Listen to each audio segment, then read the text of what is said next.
I think one of the offshoots of that, of course, you have to understand 40% of all of our high school kids, and they have to have 22 credits to graduate, choose to take our language and culture classes. Every year they choose to take classes. It's amazing to run the numbers and realize that 40% of all of our kids, we have non-Indian kids also that take both the language classes and the culture classes.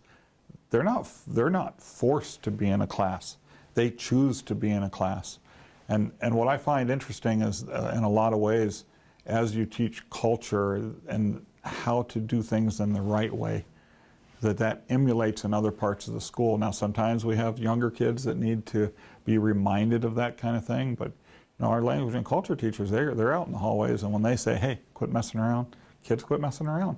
And we also see that a satisfaction survey that we gave out last year talked about how important it is, why these classes are important, and kids want to take these classes, and so that's why 40% of your population is willingly taking it, plus all their other responsibilities, because you need 4 years of English. And we've actually expanded in this district also to teach Native American art, Native American crafts.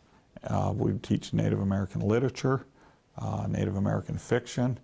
I actually facilitate about 8 independent study classes as well. So when kids need half a credit in something, here they come. They come to me, and we make sure that they can take that home and they're learning, and it's a good bridge. And I think the more they know about culture and respect, traditional respect, I think the better they behave, and the better the culture of our school is.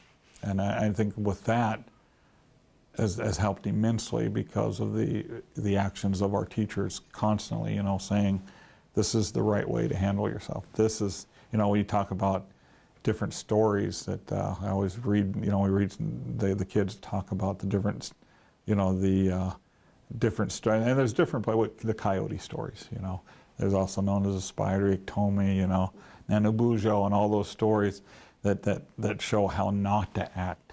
And then this is the way you act. So we often hear people call each other coyotes around here, Well, that's not a good way to act, You need to act better than that. And there are stories that they talk about in these classes, Through my independent study classes, they will read those and react to those and have to say, well, what's the better way? What is the true meaning behind this story?